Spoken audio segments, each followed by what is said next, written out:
sekedar informasi untuk kita dalam bentuk informasi kekinian. Beberapa waktu yang lalu Amerika dengan Iran, Israel, Iran membangun negosiasi. Pernah dengar ya? Sudah lihat di berita ya? Iran sama Amerika bangun negosiasi. Dalam negosiasi tersebut, Iran mempertahankan diri dia. Amerika meminta kepada Iran, jika perang ini ingin berhenti, maka harus ada negosiasi. Ini Amerika bilang begitu. Kalau mau perang ini berhenti, maka ada negosiasi. Dalam negosiasi itu, setidaknya ada beberapa hal tuntutan Amerika terhadap Iran.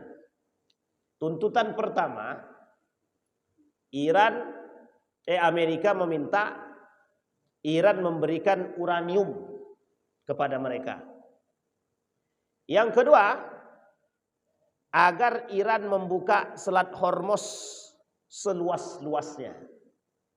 Jadi pokoknya kata Amerika, Iran harus buka Selat Hormuz seluas-luasnya.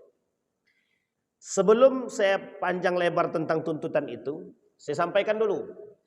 Ada 7 negara setidaknya, 7 negara pemegang sumber daya minyak terbesar di dunia.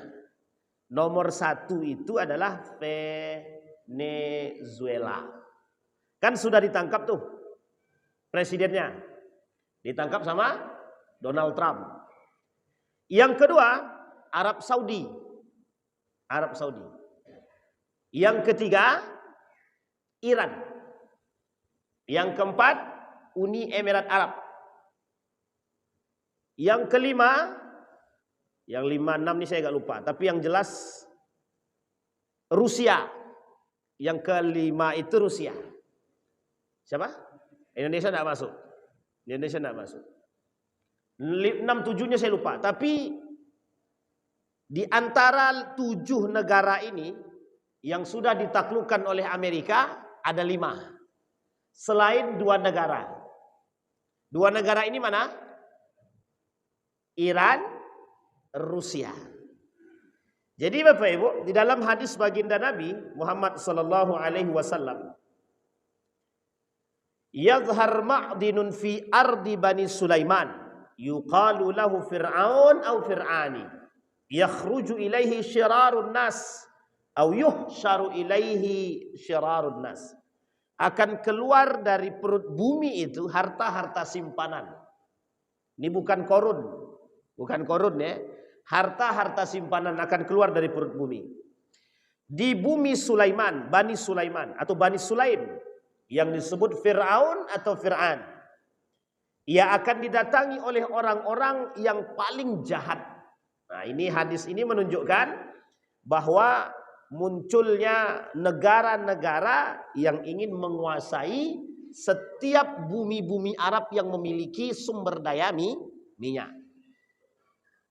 Di negara-negara Jazirah Arab sekarang ada Bahrain, ada Qatar, ada Uni Emirat Arab, ada Kuwait, ada Oman, dan ada beberapa negara yang lain yang terkenal dengan sumber daya minyaknya, Pak.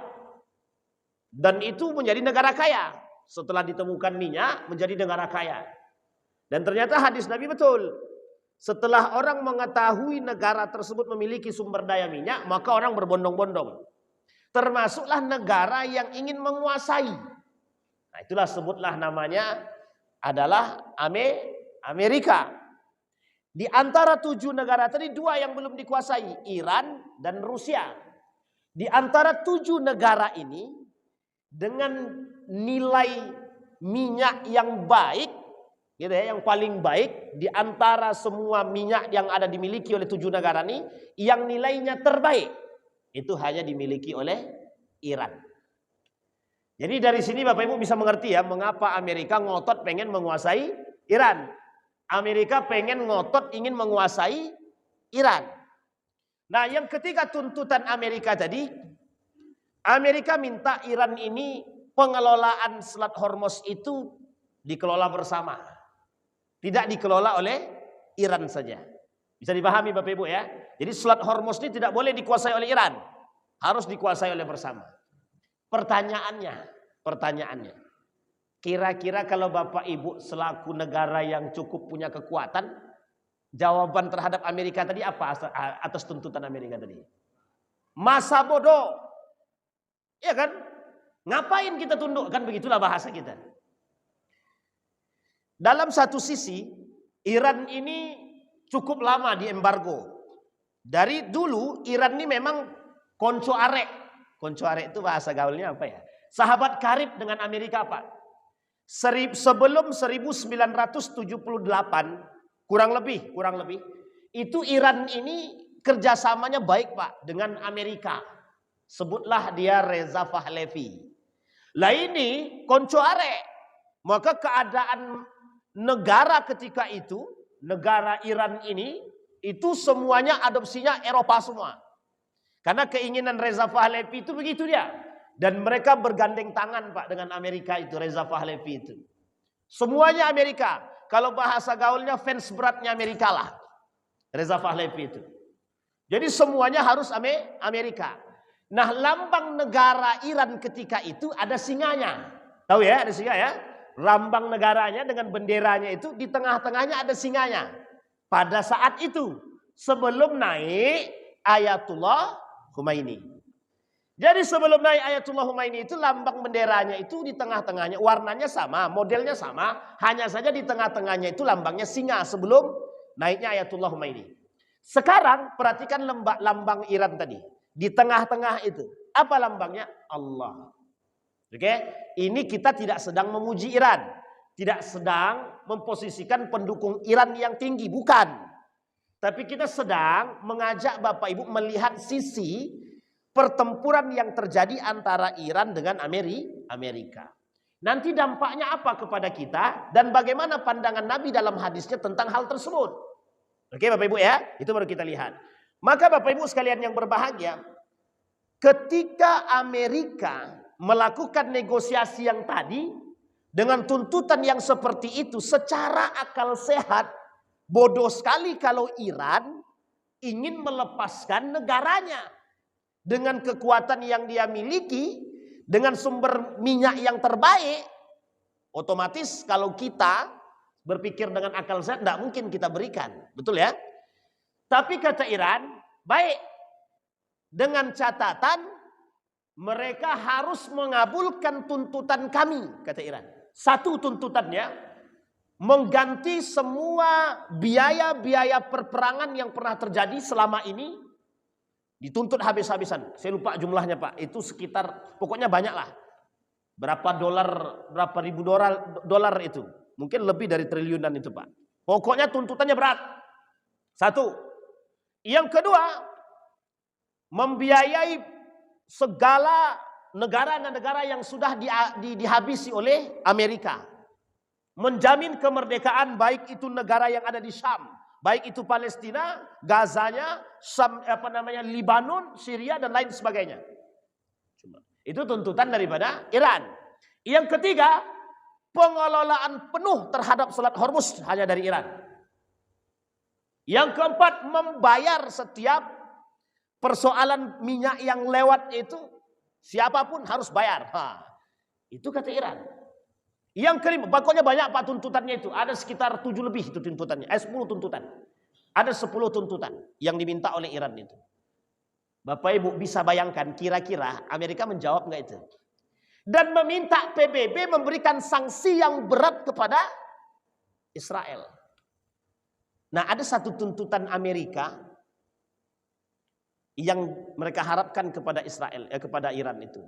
Artinya dalam tuntutan itu keinginan daripada Israel itu sendiri. Sama ketika Amerika memberikan menuntut dalam gencatan senjata itu. Pokoknya kami mau berdamai gencatan senjata dengan catatan senjata. Nah, itu kan namanya bahasa lainnya apa ya? Kalau bahasa lainnya itu sama seperti membunuh negara itu sendiri. Gitu. Jadi boleh kita berdamai tanpa senjata dan tidak ada pasokan senjata. Gitu. Akhirnya Kalau kita masuk ke situ, ya bodoh sekali kita. Kalau mau menyetujui genjatan senjata dan perdamaian tersebut, itu namanya bunuh diri. Dan harus mengakui keberadaan negara Israel. Nah, tuntutannya adalah ketika itu akui kemerdekaan Israel, maka Amerika akan mengakui kemerdekaan Palestina. Kan tidak mungkin itu, Pak. Masa dua-duanya harus saling mengakui gitu kan? Karena tidak mungkin, Pak. Nah, sama seperti itu yang dilakukan Amerika terhadap Iran. Tahu Bapak Ibu apa yang terjadi di balik itu? Amerika mengancam melalui beberapa media, kalau Iran tidak menyetujui negosiasi ini, maka siapa namanya ini? Negosiatornya ini tidak akan pulang dengan selamat. Wah, itu ancamannya, Pak. Tidak akan pulang dengan selamat. Biasa, gaya preman. Jadi gaya preman betul dibuatnya. Kata Iran, kami tantang. Kalau seandainya mereka tidak menyetujui tuntutan kami dan tidak ada keberhasilan atas negosiasi ini, kata Iran, kami akan menyerang mereka lebih dahsyat daripada sebelumnya. Loh, Iran kok ditantang, Pak? Iran kok ditantang. Jadi yang salah tantang itu Amerika. Sepertinya Amerika ini salah tantang. Makanya Donald Trump pucat itu, Pak, sebenarnya. Jadi mereka siapkan, mereka buatlah berita bahwa Selat Hormuz sudah dikepung, ingin dibom, ingin dihabisin. Kata IRG, penjaga Selat Hormuz itu, tenang, masih aman, kami masih di sini. Itu tidak ada hoax aja, kata dia. Akhirnya nggak bisa, Pak. Amerika nggak bisa berkata apapun. Dan Israel hari ini sedang dalam keadaan yang Arab-Arab cemas. Nah, sekarang Bapak Ibu, salah satu yang harus dilakukan oleh negara-negara seperti sekutunya Amerika ini adalah bagaimana menjaga kepercayaan negara-negara yang berada di bawah tekanan mereka, yang tunduk kepada Amerika. Sebutlah negara-negara tersebut Jazirah Arab misalkan. Nah, Jazirah Arab ini negara-negara mana yang tunduk kepada Amerika ini? Yang sudah masuk dalam badan kekuasaan itu. Beberapa negara Arab tadi, termasuk Uni Emirat Arab, Arab Saudi dan lain sebagainya. Nah, Bapak Ibu sekalian yang berbahagia, negara-negara ini itu otomatis, Pak. Bukan otomatis sih sebenarnya, kalau bahasa kasar kita, agak kecil kemungkinan mereka akan melawan kepada Amerika. Kenapa? Makanya mereka hanya bisa menjadi sebagai mediator untuk memediasi antara Amerika dengan Iran. Kalau untuk berperang tidak mungkin, Pak. Tidak mungkin, karena mereka di bawah genggaman Amerika. Terlebih lagi persoalan minyak dan sumber daya itu sudah dikuasai oleh mereka. Jadi bahasa kasarnya begini. Lo kan negara lo punya sumber minyak, tapi kan lo belum punya alat yang canggih. No, kami kasih kerja sama. Dikayakan, Pak, dikayakan pemimpinnya, dikayakan, pokoknya semua dikayakan. Tapi secara diam-diam dicaplok tuh sama Amerika. Nah, dibuat teken kontrak yang panjang. Pokoknya diberikan perlindungan, latihan militer dilatih, persenjataan disediakan. Wah, ini pula pinternya Amerika. Akhirnya satu negara yang ingin menjaga keamanan satu negara melalui militernya mesti tergiur, Pak. Apalagi Amerika punya banyak kerjasama kan dengan beberapa negara sekutu seperti Inggris, ya kan? Nah, akhirnya Prancis, akhirnya negara-negara Arab ini, Bapak Ibu, melalui bahasa itu menyetujuilah. Makanya hari ini kalau Bapak Ibu lihat, apa mungkin negara Arab itu tunduk kepada negara-negara di Arab itu tunduk kepada Amerika? Kecil kemungkinan. Yang kedua, ada yang keduanya. Pasca runtuhnya Turki Utsmani terjadi berbagai macam perjanjian.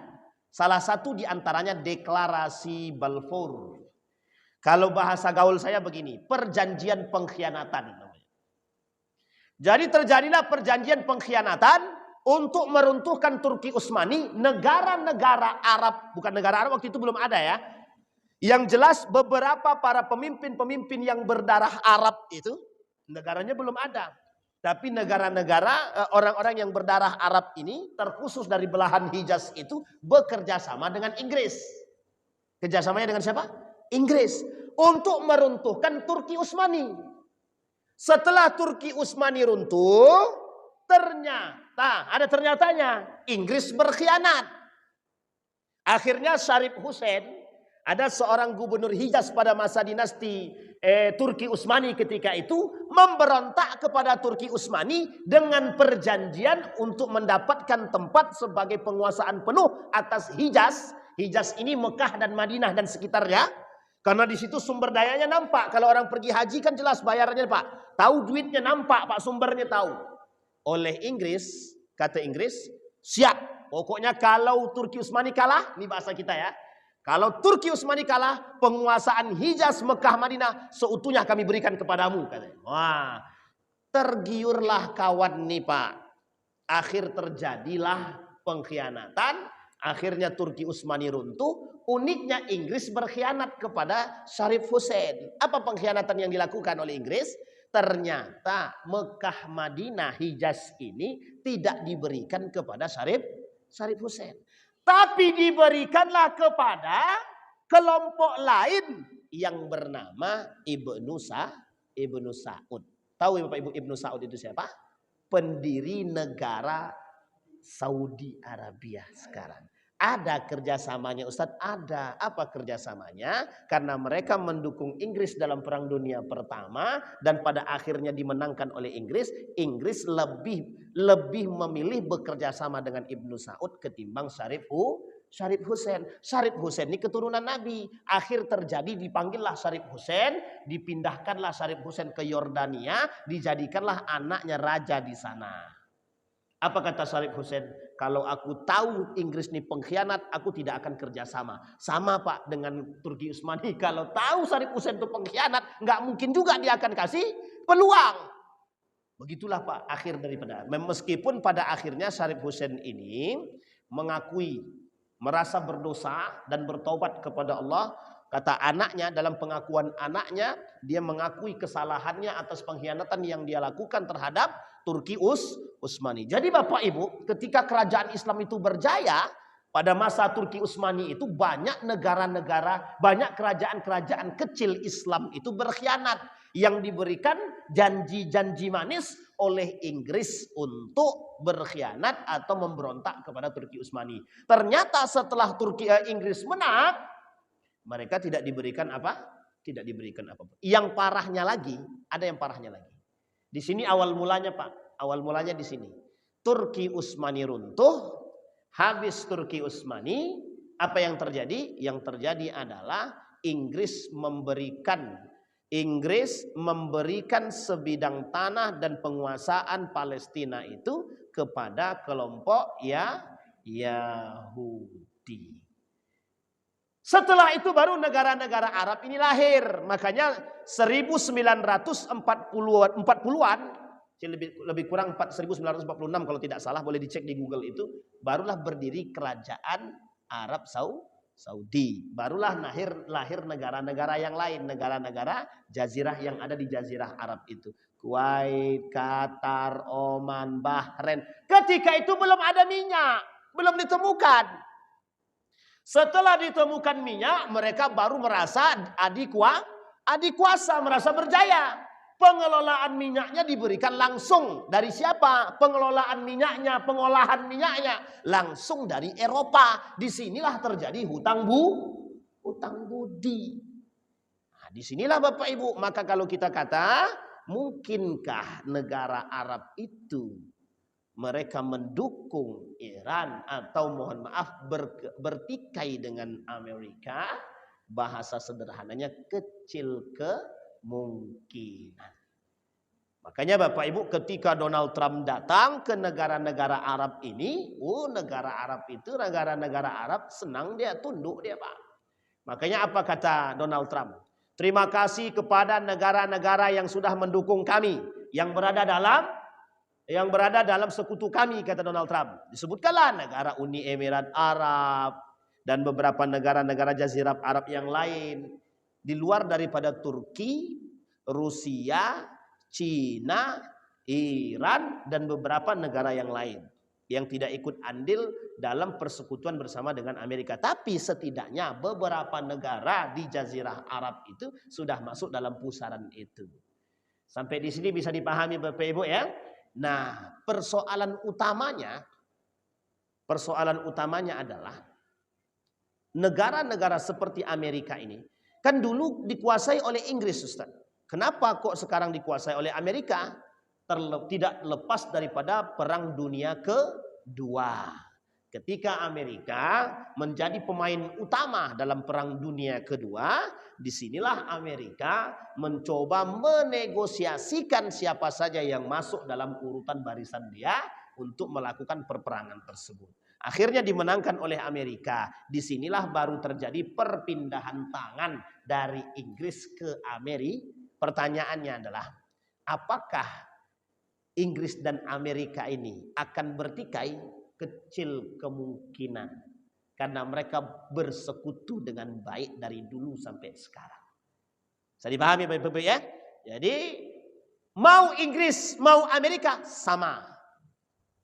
Sama-sama tidak benar.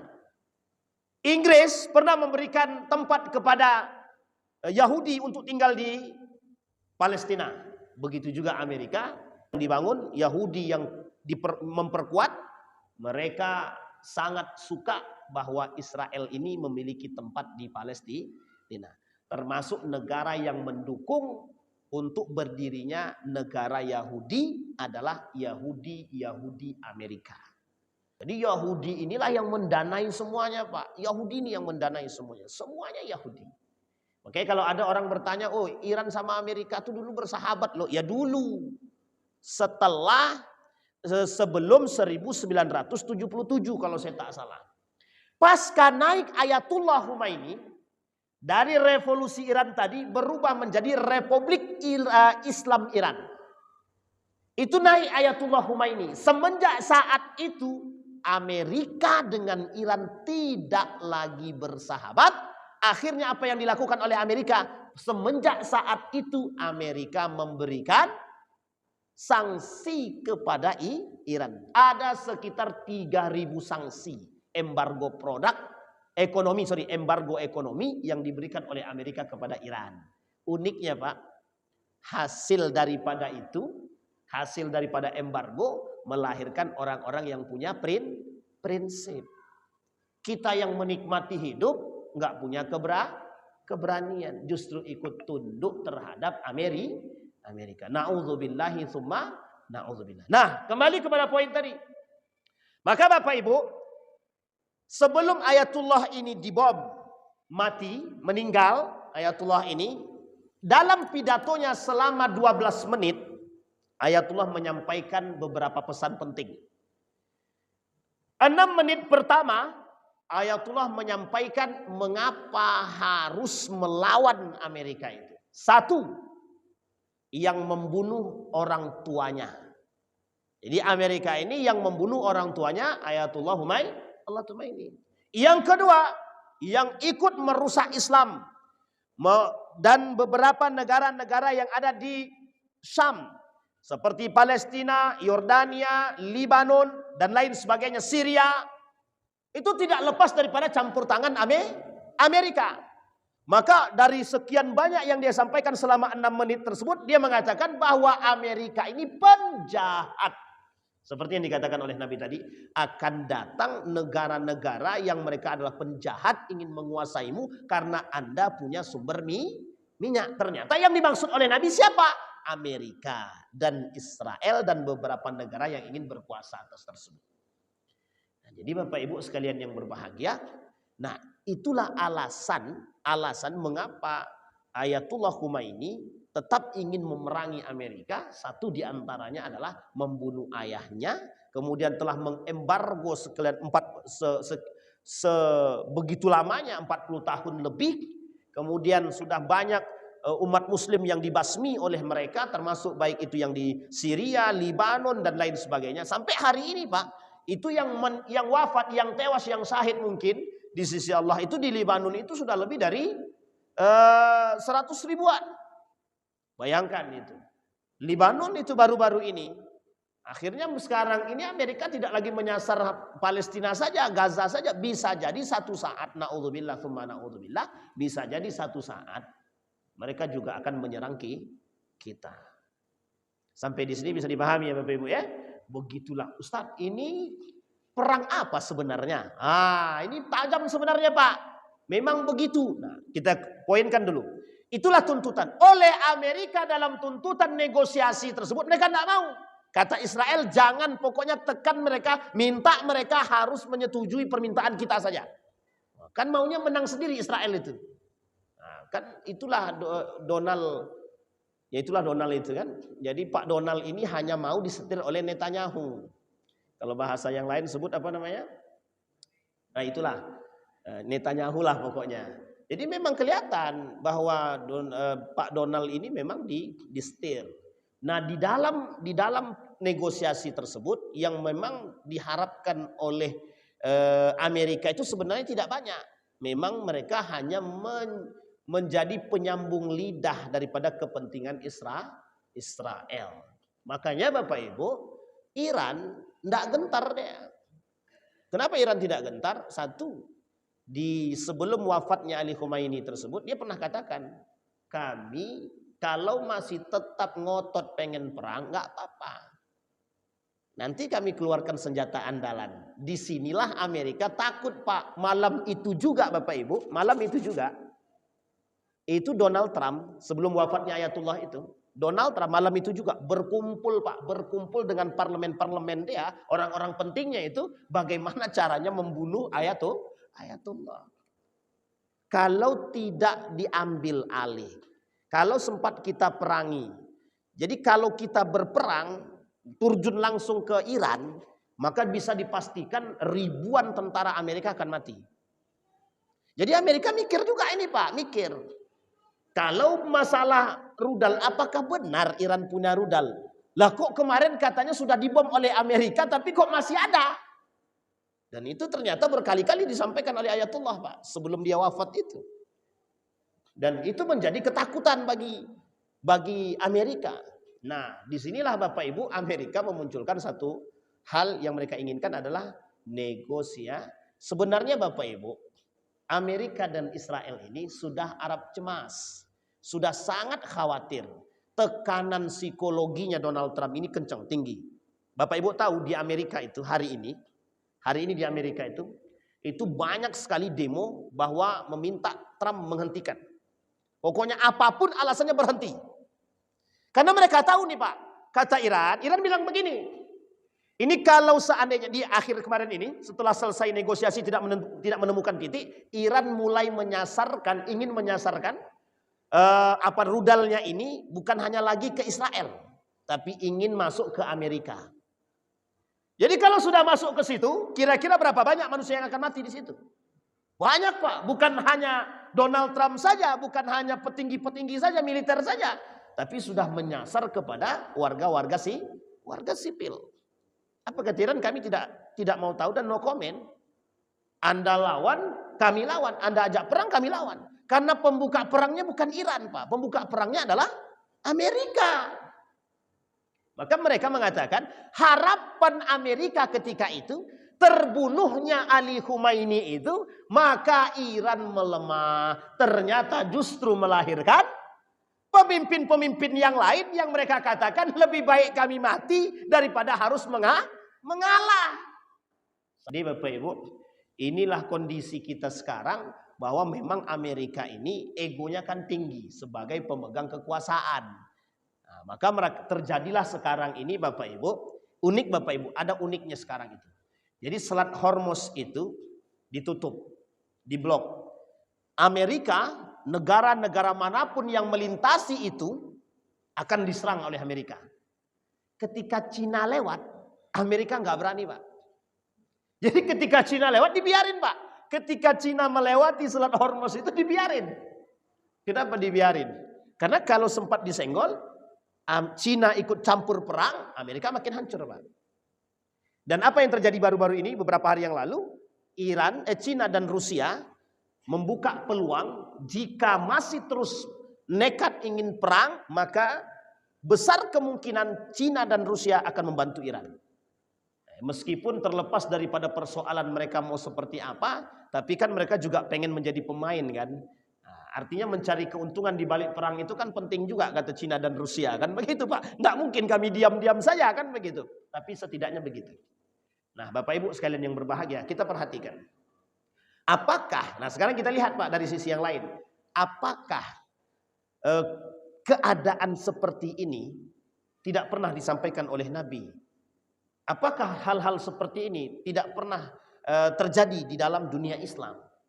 Kalau kita merujuk kepada sejarah, pernah Pak. Islam itu akan dikerdilkan. Islam itu akan dikecilkan. Islam itu akan diasingkan. Bagi mereka yang tidak menyukai Islam, termasuk negara-negara Eropa Barat itu, bagi mereka Islam adalah musuh terberat mereka. Jadi Bapak Ibu, kalau kita merujuk kepada sejarah, mereka tidak akan pernah melupakan sejarah bahwa Islam inilah yang pernah menyakiti mereka dalam pandangan mereka. Ketika Islam berani menundukkan Konstantinopel, Persia, dan lain sebagainya, itu bagi mereka rasa sakit hati yang tidak pernah hilang. Makanya ketika mereka berhasil menundukkan Turki Utsmani, kebahagiaan yang mendalam yang mereka rasakan. Sampailah hari ini 100 tahun lebih, mereka berjaya berkuasa atas Islam itu sendiri. Nah, betul kata Nabi Bapak Ibu, kelak kata Nabi, umat Islam itu akan dikepung oleh negara-negara yang ingin mematikan api Islam itu sendiri. Tapi ingat, kita masih punya Allah. Liyutfi'u nurallahi biafwahihim wallahu mutimmu nurih walau karihal kafirun. Ketika mereka orang-orang kafir ini ingin memadamkan api-api Islam itu, mereka lupa ada Allah yang selalu akan menghidupkan api-api tersebut. Wallahu mutimmu nurihi. Allah akan tetap eksis menghidupkan cahaya-cahaya tersebut dalam tubuh siapa? Orang yang betul-betul beriman, Pak. Nah, kalau kita lihat fase pertumbuhan Islam dan perkembangannya, itu sangat jelas, Pak. Mulai dari baginda Nabi sampai Turki Utsmani, itu Islam berjaya terus, itu Pak, berjaya terus.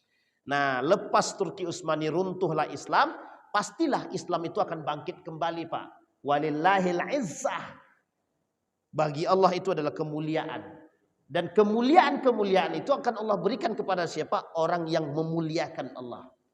Nah, Bapak Ibu sekalian yang berbahagia, terlepas dari persoalan perdebatan kita hari ini di media sosial tentang orang-orang yang mau mendukung ataupun mohon maaf mereka menolak Iran itu, yang jelas Bapak Ibu, ketika ada satu pertanyaan.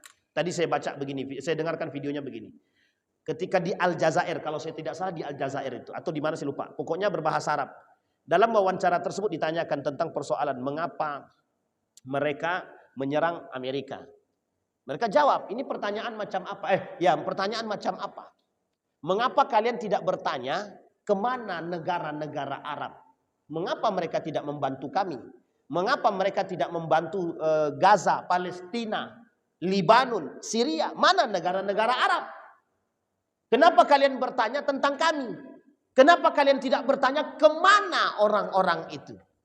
Bayangkan Pak, sampai sebegitunya dia sampaikan. Dia katakan bahwa kemana negara-negara Arab ketika kami disiksa, ketika kami diserang, ketika kami diperang, Libanon, Syria, Yordania, Palestina, Gaza, kemana negara-negara Islam? Sampai ada satu video yang saya baca terakhir itu, ketika mereka ditanya tentang persoalan, dalam perang selama kami dikuasai oleh, kata orang-orang Palestina, selama kami dikuasai, kemana orang-orang yang mengaku Sunni? Itu pertanyaannya besar Pak.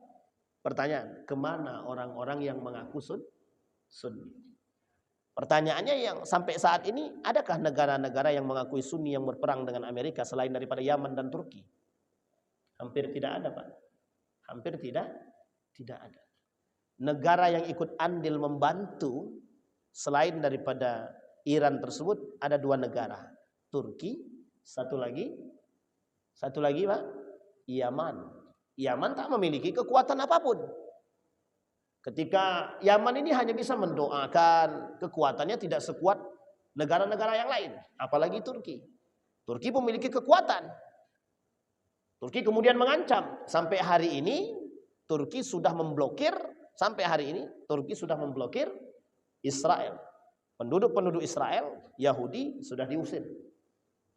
Nah, ini poin penting Pak. Nah yang kedua, satu-satunya negara yang hari ini berdiri konsisten untuk melawan mereka, terlepas untuk kepentingan Gaza ataupun bukan, yang berani melawan para penzolim-penzolim itu adalah Iran. Sehingga Bapak Ibu sekalian yang berbahagia, ketika ada orang bertanya, jangan dukung Iran. Nah, terus kami mau dukung siapa? Dukung Amerika? Lebih parah lagi. Kalau kita dukung Amerika, Israel, kita lebih parah daripada mendukung saudara seiman.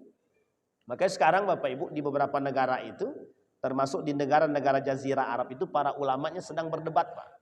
Berdebat. Ulama yang benci dengan Iran ada, ulama yang menjunjung Iran ada. Sekalipun kami berbeda, tapi hari ini negara yang berani melawan Amerika adalah Iran, katanya begitu, Pak. Itu di negara-negara yang mohon maaf condong kepada mohon maaf mazhabnya Imam Ahmad ibn Hambali. Dengan lantang Syekh Al-Maghazi mengatakan, memang kita berbeda dengan mereka, tapi Tuhan kita sama, agama kita sama. Terlepas daripada penyimpangan mereka, tapi hari ini yang berani berada pada posisi terdepan, garda terdepan yang melawan Amerika, Israel, Yahudi, mereka. Bayangkan, Pak. Maka kata TGB juga begitu, Tuan Guru Bajang. Mendukung Iran bukan berarti menjadi Syiah. Tapi memang akan lahir orang-orang yang melemahkan kita, itu akan lahir, Pak. Akan lahir di sisi kita orang-orang yang tidak suka, tidak berbuat apa-apa, tapi melemahkan, itu akan lahir. Sudah tidak punya potensi, misal contoh ya, ketika kita rame memboikot produk-produk Israel, produk Yahudi, datang orang-orang Muslim yang munafik. Allah cuman makanan aja pun, ngapain kita boikot cuman makanan, nggak ada kaitannya juga kali. Itu tandanya orang-orang munafik begitu dia. Sama dengan Iran, ketika Iran datang dengan posisi gagahnya menentang Amerika, datang kelompok-kelompok tertentu mengatakan, jangan dukung Iran, mereka telah membunuh ribuan umat-umat Sunni. Itulah yang digadang-gadangkan. Tapi ketika Amerika membunuh ratusan ribu manusia yang ada di Gaza, Libanon, mereka tak bersuara, Pak. Tidak bersuara. Bahkan ada satu anekdot kemarin ini, tapi saya tidak mau menyebut nama. Uniknya lagi mereka katakan mencium pantatnya Amerika lebih baik daripada harus membela negara Iran. Mencium pantatnya Amerika lebih baik daripada mendukung Iran. Itu kira-kira parah apa tak parah itu? Itu bukan parah lagi. Nah, baik, sekarang kita tutup. Maka kata baginda Nabi, kelak umat muslim ini akan dikepung oleh negara-negara yang rakus. Mereka kehausan, kelaparan, ingin memangsa kita, seperti posisinya binatang buas ingin memangsa makanan. Nah, sama seperti sekarang keadaannya. Umat muslim lemah, tak mampu berbuat apa-apa. Kita dikelilingi negara-negara yang ingin merusak kita, ingin memakan kita dan memangsa kita. Itu karena disebabkan, bukan berarti jumlah kita sedikit, bahkan kita banyak. Tapi kata Nabi, kita lemah. Kelemahannya adalah kita terlalu cinta terhadap dunia, tapi kita lupa dengan Allah. Kita cinta terhadap dunia, kita takut kematian, tapi kita memperkaya diri. Bapak Ibu, ini pernah terjadi pada masa dahulu. Pada masa dinasti Yarmuk, saya pernah ceritakan ini di beberapa tempat. Bahkan ketika pada dinasti Yarmuk tersebut, Bapak Ibu, ada satu cerita yang sangat menyedihkan. Apa kata rajanya ini, khalifah ini? Lebih baik aku mencari merpati-merpatiku yang hilang sudah 3 hari, ketimbang harus mengurus jenazah 70.000 masyarakat Palestina dan Gaza yang terbunuh di Baitul Maqdis. Bisa dibayangkan kalimat itu? Jadi bagi dia lebih penting mencari merpati yang hilang sudah 3 hari, ketimbang nyawa orang-orang Palestina yang sudah terbunuh sebanyak 70.000. Bayangkan Bapak Ibu, darahnya setinggi lutut kuda perang. Darahnya di Baitul Maqdis itu setinggi lutut kuda perang. 70.000 manusia yang dibunuh ketika itu. Apa kata jawaban daripada khalifah tadi? Merpatiku hilang lebih penting untuk dicari, meski yang sudah 3 hari. Makanya Bapak Ibu, kalau kita sekarang boleh katakan generasi-generasi yang sekarang cinta terhadap dunia ini, para pemimpin-pemimpin yang cinta terhadap dunia ini, mereka tidak ubahnya seperti perilakunya dinasti Yarmuk pada masanya, yang lebih mementingkan merpati-merpati dunia mereka. Nah Bapak Ibu, tak salah ketika ini terjadi. Maka Bapak Ibu, kata Nabi, sebab di antara musabab yang lain, Amerika, Israel, Yahudi itu, untuk menghancurkan Islam itu tidak bisa langsung menghancurkan Islam, tidak bisa. Mereka hancurkan Ka'bah langsung, tidak bisa. Mereka langsung hancurkan Masjid Nabawi, tidak bisa. Karena itu bermasalah, Pak. Kalau itu yang sudah mereka serang, maka umat Islam sedunia ini akan bergerak, Pak. Maka Amerika nggak mau begitu. Caranya adalah orang-orang Yahudi ini maka hancurkan satu persatu. Sehingga umat Muslim ini sudah tidak lagi bersatu, tidak kuat. Nah, disinilah apa yang harus kami lakukan. Yang harus dilakukan adalah melalui jalur diplomatik. Nah, apa saja jalur diplomatik tersebut? Hubungan internasional tadi bisa sifatnya sumber daya alam, bisa sifatnya politik, bisa sifatnya yang lain. Nah, itulah yang dilakukan oleh di Amerika hari ini untuk menguasai negara-negara Islam tadi. Bangun dulu kesepakatan ekonomi atau hubungan ekonominya. Yang kedua, bangun hubungan politiknya.